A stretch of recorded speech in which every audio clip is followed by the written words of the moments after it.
Hello mga langga, good morning, kumusta kayong lahat? At eto nga mga langga, dahil umaga na naman at eto kailangan na naman tayo bumangon para makapagtrabaho. Pero bago tayo magtrabaho mga langga ay kailangan magkape muna tayo o diba? Coffee is life. Kaya eto gagawa muna ako ng banana pancake. Naggrocery pala mga langga si Mudra Bells nung isang gabi. Kaya eto bumili siya ng saging tapos may 3 piraso pa talaga na dami. Kaya ayun hindi ko tinapon, nilagay ko na lang muna sa ref dahil ayaw naman kainin ng 2 bata. Nagyaks-yaks pa sila dahil sira na daw. Kaya sabi ko naman sa mga alaga ko hindi yan sira, na ano lang yan, na damage lang yan dahil sa sasakyan dahil sobrang dami talaga ng grocery ni Mudra Bells. Sobrang dami nga mga langga ang grocery ng aking Mudra nung isang gabi dahil ilan araw na nga lang ay Ramadan na. At hindi ko na nga din mga langga nakapag-video nung isang araw nung nag-grocery si Mudra dahil dalawa nga pala kami mga langga ay nag-aayos ng mga grocery dito sa may kusina. Alam niyo naman mga langga na bawal sa kanila yung camera. At dahil bumili din si Mudra Bells ng harina mga langga ay eto napag-isipan ko, sabi ko etong 3 saging na to ay gagawa na lang talaga ako ng banana pancake.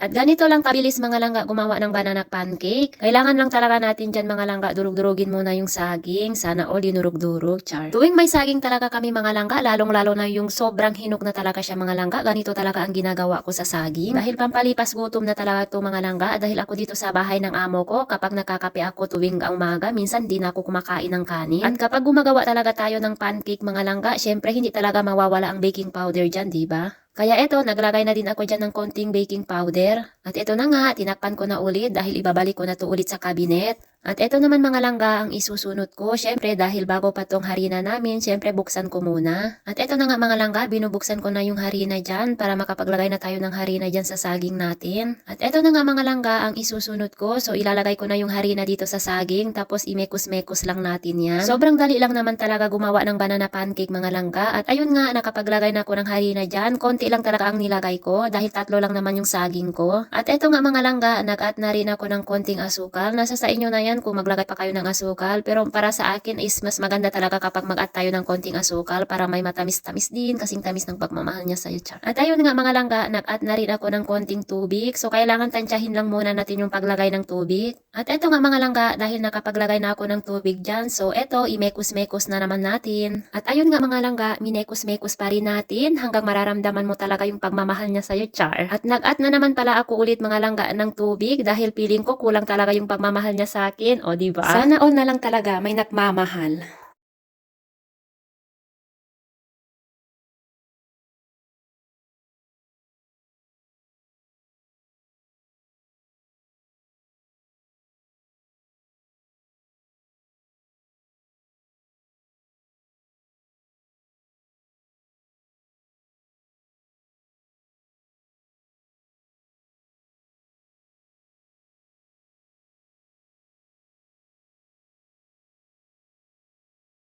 At eto nga mga langga, nag-add din ako dyan ng vanilla pero optional lang yan mga langga ha. Nasa sa inyo naman yan kung gusto nyo maglagay or hindi. At mas maganda sana talaga mga langga kapag may itlog. Kaso nga lang hindi na nga nakabili si Mudra Bells nung nag-grocery siya. Kaya ayun, kung ano na lang meron yung na lang ang gagamitin natin.